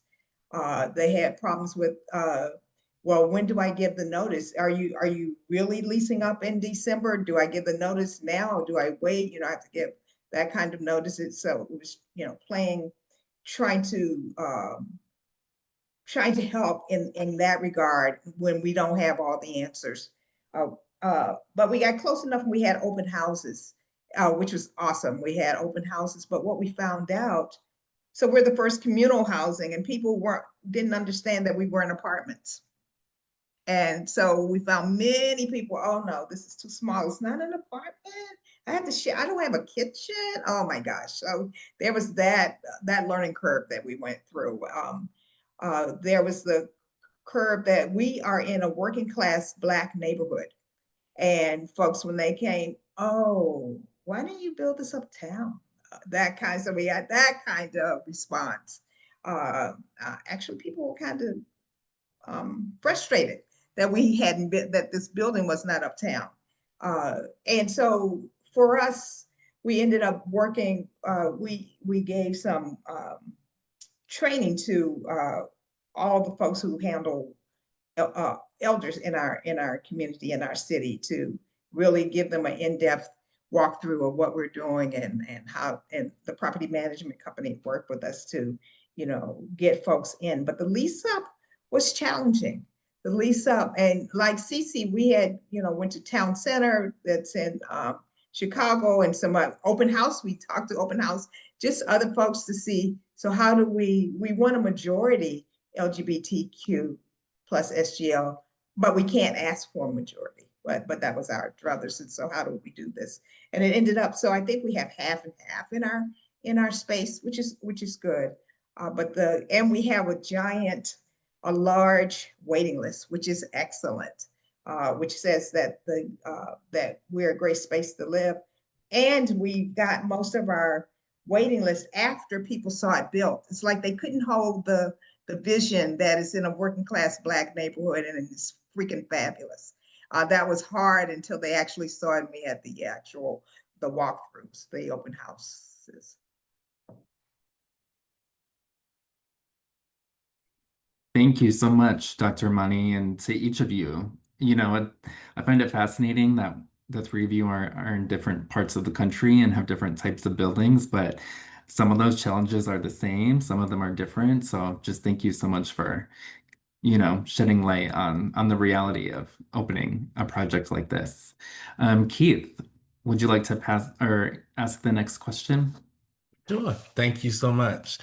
I'm gonna start with Dr. Imani on this one. What advice or recommendations do you have for developers who want to work with LGBTQ plus nonprofits in developing LGBTQ plus affirming housing? Great question, Keith. We were lucky. We had a sophisticated developer who knew her stuff, who had done developing affordable housing before, who was an ally of LGBTQ plus SGL folks. So it was not hard to work with her because she understood our demographic. We did some training, we did some training on cultural competency. We did some training. We, kind of pushed back on, she had done some elder housing before. We talked about the integration of LGBTQ plus SGL sensibilities in things like artwork, in things like color. We wanted, we didn't have to have a rainbow in your face rainbow when we did the colors, but we wanted to have some rainbow recognition as we did colors and that kind of thing. And so that was good. We wanted to, as she went out and found investors, she was on point, that they understood our mission and our vision. So you just want folks who understand the mission and the vision and the population with your developer. And this is, where she gets her star in heaven, is that it's a 15-unit building. It's not going to make anyone rich. So she had a real hard road to hoe, because we're not 84, we're not big like CC and Gretchen's building, right? We are 15 units, and how to make that appealing to developers was something that she just excelled at. Wow, thank you for that. A lot of hard work, a lot of hard work. Also, Gretchen, I see that we have mutual friends in common, Penrose. Shout out to Penrose. But if you could also provide some recommendations that you would give developers. Sure. I guess my first recommendation is do it. There's a huge need for LGBTQ welcoming communities. And when you make a senior affordable housing community, LGBTQ welcoming, you're making it welcoming for everyone. And that's such an incredibly important piece of this. We hear from our residents who are not members of the LGBTQ community that they have never felt happier living in a housing community than they have in the time that they've been with us. I also really like our model. So I think that developers often, and I find it very successful, and we have tremendous support in the Hyde Park neighborhood from our small businesses, our Main Street districts, our neighbors, all of our neighborhood associations, because we did development backwards. So we went to the community first, and including the LGBTQ community, and said, if we were to do this type of development, what do you need to see?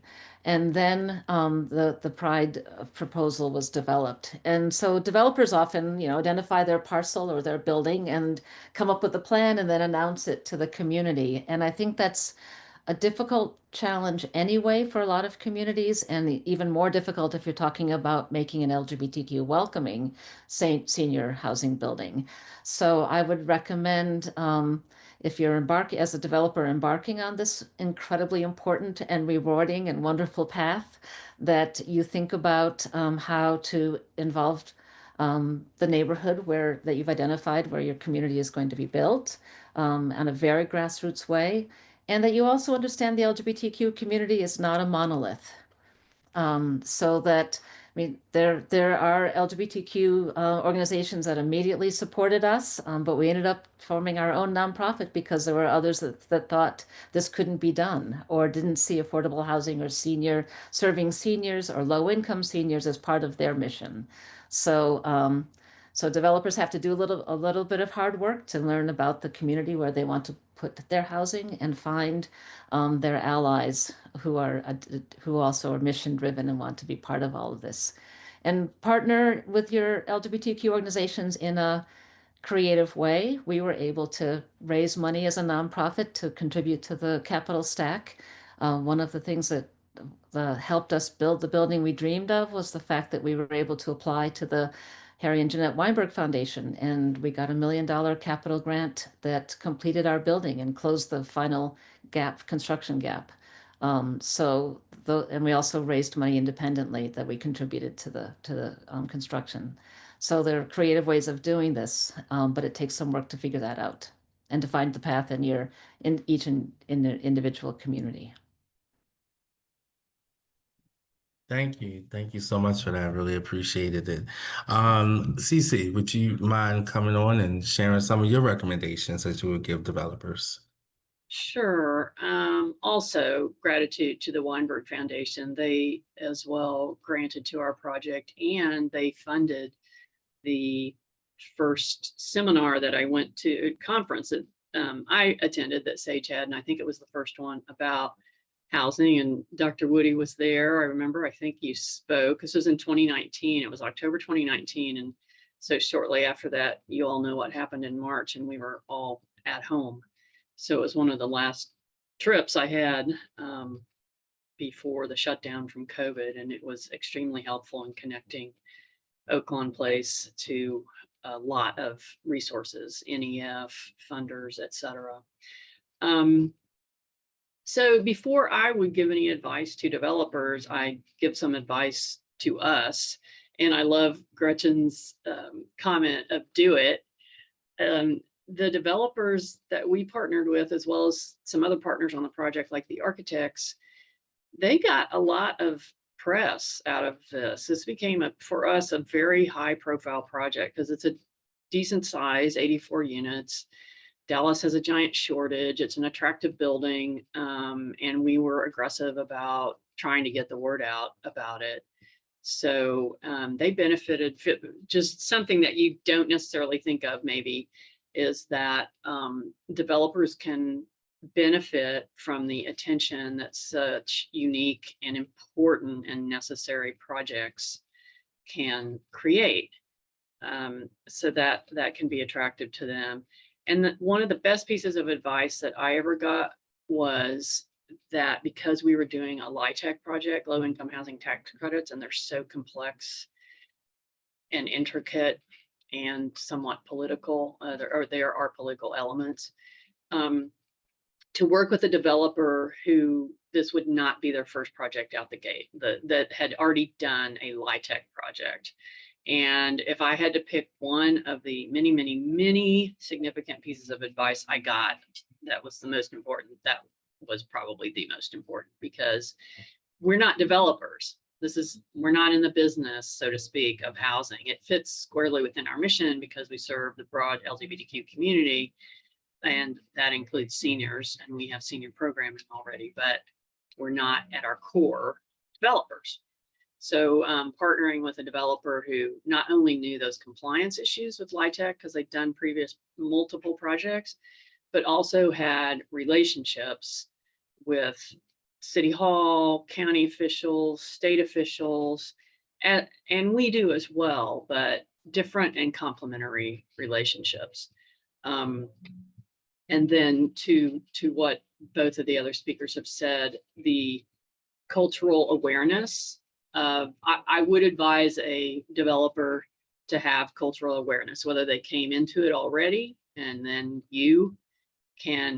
we as the part owners and also developers we've been around a long time. We assess the competency of folks and their comfort in dealing with our communities all the time and selecting vendors and partners and collaborators. So we know how to do this. And even if someone is not super familiar with our community, we're also used to educating and advocating and helping people learn. I mean, that's how we create change. So we took a very proactive role in working with our developers, particularly, with our developers, but then also particularly with our property managers, because they were going to be dealing with and continue to deal with the residents every single day they're on the property. And so you certainly want to feel secure that there is a level of awareness and competency there on the property, so that a place with our name on it, we know that residents and potential residents coming in are going to have a positive experience.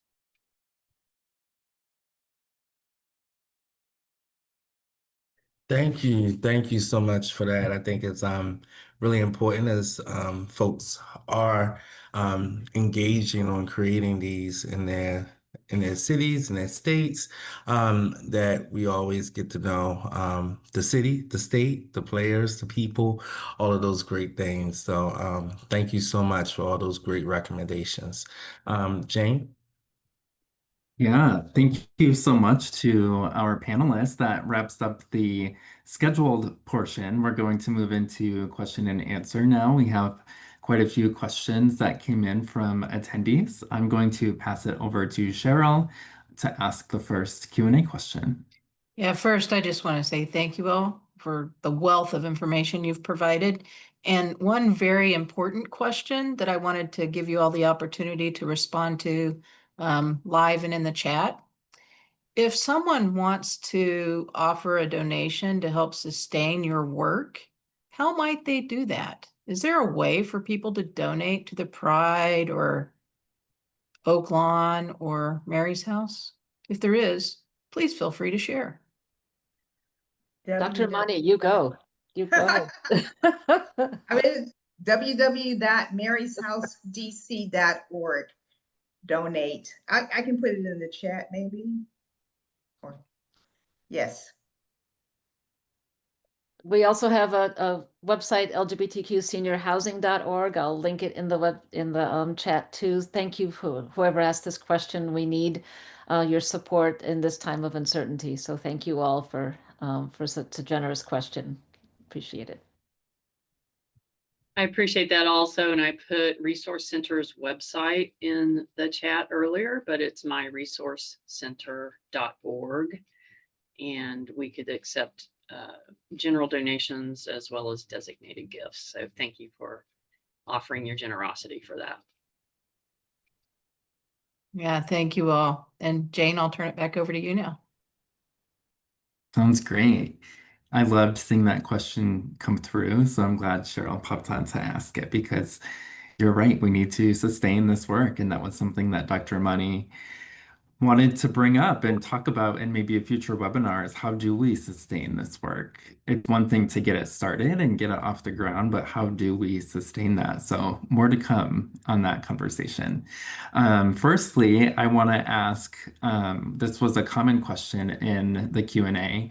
How are your communities supporting folks to age in place and remain as independent as possible, considering health concerns? This could require caregiving support, folks living with dementia. How do we support folks to age in place in our individual communities? I can go. Great. So Mary's House has a program called the Villages at Mary's House. And if those of you who are familiar with villages, it is a movement that you age in place within your community. And so Mary's House, the Villages at Mary's House has kind of turned it on its head because villages are the venue, the location of where you are. For example, in DC would be Capitol Hill is a location. So we have a Capitol Hill Village. But for us, the Villages at Mary's House, we're nationwide because we're everywhere. And so we help folks stay in their homes is what the Villages movement does. Like you share, it was started where you share a gardener or you share someone taking you to the hospital and that kind of thing. So that is there was just a national meeting with the Village to Village Network. I would encourage anyone who's interested in actually working with having elders age in place to contact the Village to Village Network.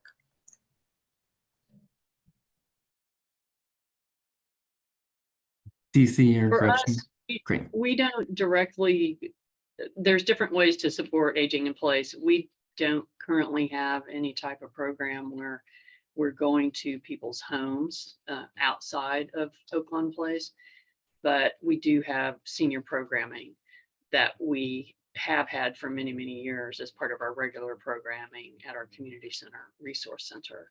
So in that regard, we help seniors create and maintain community, provide social activities,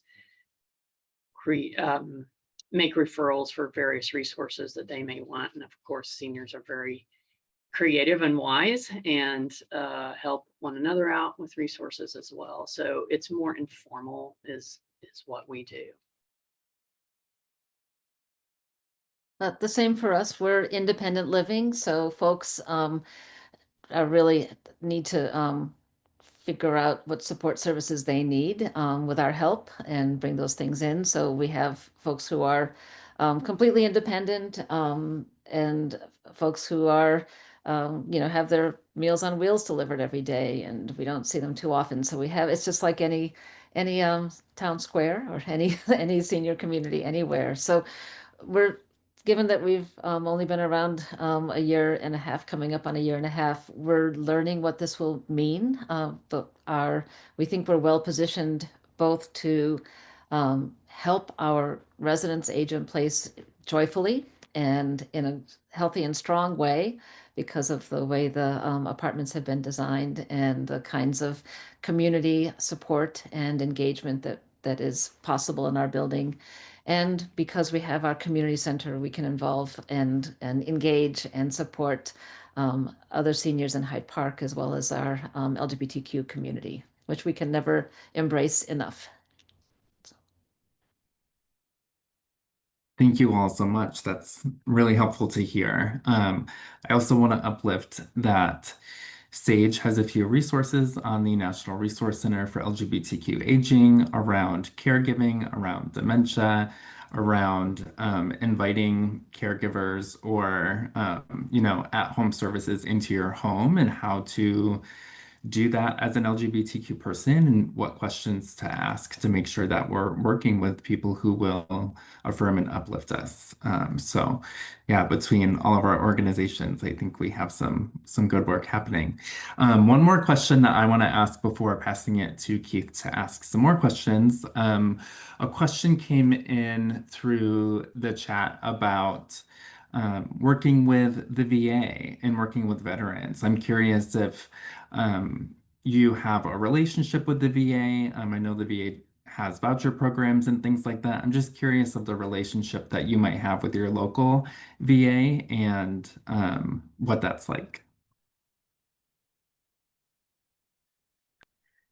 We know Ours is, that. oh, Go ahead. No, well, go we all Cece. have Cece, go answers. ahead. Go ahead.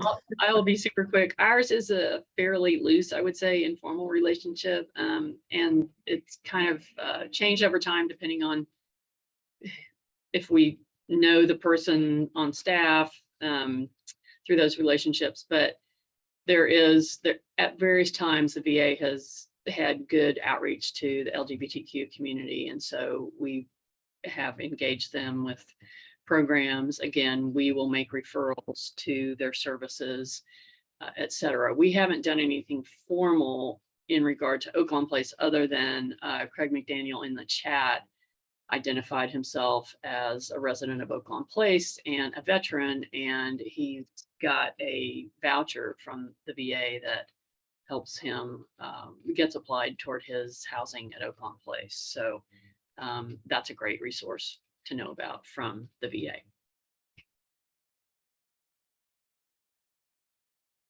Yes, the same. We don't have a formal relationship, but we do know that individual caseworkers have brought veterans to apply, and we have at least 2 residents now that came because their caseworkers knew of the Pride and helped their residents apply. One of our very first residents came from VA housing just north of Boston, and he said to us that he had lived for 8 years there and never met another gay person and didn't make any friends. So the fact that he's now with us is one of the most. I just am reassured every time I see him and able to give him a hug and welcome him home. Great. And we have a loose arrangement as well. It used to be tighter. We had a board member who was also a veteran, and we lobbied for the Mayor's Office of LGBTQ Affairs to have an employee in its office that was a veteran or was from the Office of Veterans Affairs, and that did happen. And so we're happy about that. Thank you all for answering that. Keith, do you want to take us away with the next question? Sure, sure. Being the fact that we can see, and I think this will be as we moving on, I think that is a lot of organizations and a lot of folks that are really, really interested in trying to create this in their home city or in their home states. Is there a place that you guys put your proposals up or like resources like that people can tap into? And if it is, where can folks find it? We don't have any common place publicly available where we have our proposals. If someone wants specific information, I encourage them to reach out to me. Somebody did make a comment in the chat about could we share our proposal. I'm certainly not averse to that. I would like to know anyone's definition of proposal. I mean, we propose to this funder, that funder, another funder, another funder, another funder. We propose to the state for the low-income housing tax credit. So a little specificity will help me help you. Well, thank you. Dr. Imani Gresham. Same people. We don't have a handbook yet for how to do this. So it's one of my dreams to hope to create this guide and so that we can support these efforts in other communities as well. But please feel free to reach out to us. All of our contact information is on our website and Facebook page, and we're happy to support your efforts wherever you are doing this kind of work. So and stay tuned. Perhaps sometime soon we'll have some more public information and modeling to share more broadly. Handbook coming soon, right? Hope so. Well, Hope so. Ditto for Mary's House as well. We're working on putting together a manual, but we provide technical assistance. We've provided it across the US, so just call us, just like with Cece and Gretchen. We want housing in every state. So just call us. Yeah.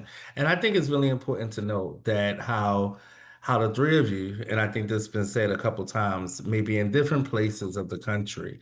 So therefore needs may be different, community may be different, and things like that. It's really important when you think about proposals and you think about reaching out, that you also want to put in the needs and the wants of your individual local community that you plan on bringing it in. But of course, technical assistance is very important, and having general information is really important. You can find some information on our Sage website. And of course, you know, we look forward to the handbook and the book and the guide and all that great stuff that hopefully we'll have as these processes continue.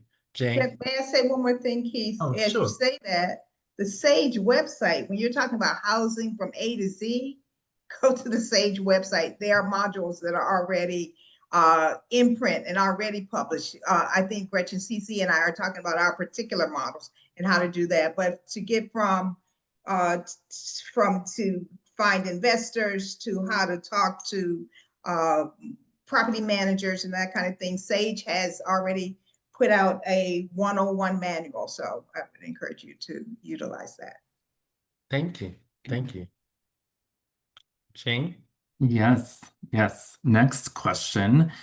We touched on this a little bit, but given the housing affordability crisis nationally, how can you make a case for developers to take on this bespoke project? We talked a little bit about advice you might give to developers, but how do we sell this to them? How do we pitch it to them, especially today in 2025?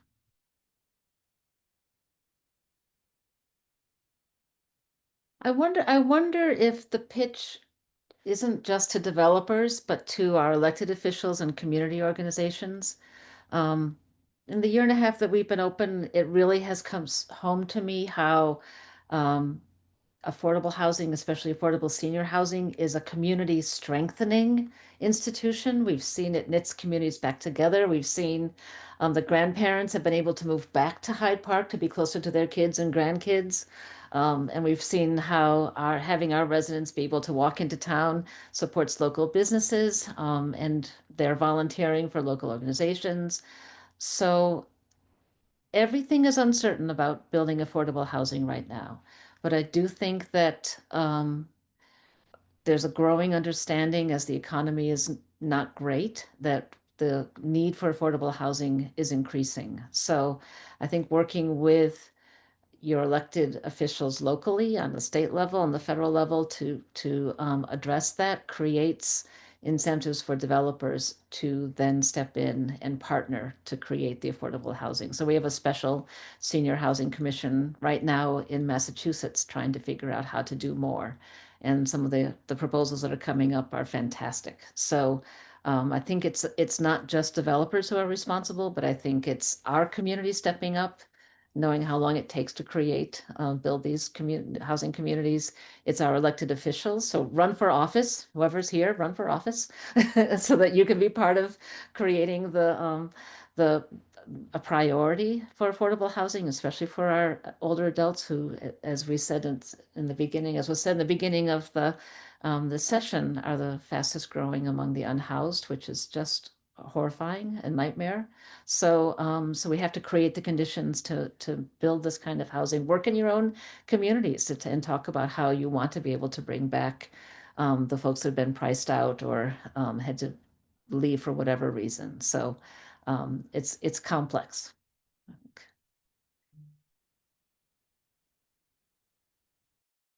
Anyone else want to touch on the developer pitch? I think a couple of things have been mentioned about the fact that contributing to a large societal problem can help position anyone involved in it, such as a developer, in a light where they can be a resource to others. They can be seen as a positive contributor to their community. So, you know, it's more than just building a building. And if there are developers that have a mission-driven focus, or sometimes they have division within their corporations that dedicate resources to non-traditional projects that are more mission-driven. And these types of projects can be very appealing to them. Great. Thank you both. I mean, both of those make sense. Keith is going to lead us with our last question. Mhm. Thank you. I think, as beautiful and as wonderful as everything is, we do know that unfortunately conflict can arise and things like that. So especially when we have open spaces and things like that. So what are some things that you all do to ensure that conflict is kept at a minimum and that it stays a safe space for everyone? Is it any kind of guiding principles, rules, etc., that you all kind of utilize to keep your spaces safe?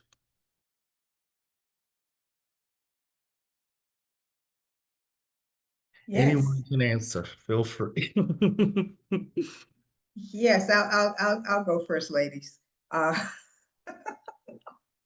So yes, we have, I mentioned this earlier, that we at Mary's House DC have created a vehicle that is called the Residence Circle, where the residents have elected a president there, and it's evolving. And so they have created committees like the Green Committee, the Kitchen Committee, the Maintenance Committee, and people during the Residence Circle participate in these committees that are led by people who are appointed by the residents. So there's that.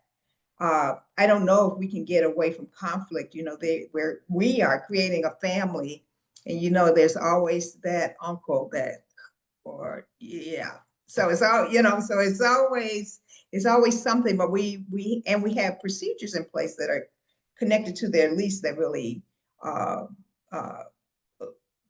kind of guide behavior. Like we, treat people courteously, zero tolerance for, any kind of violence, that kind of thing.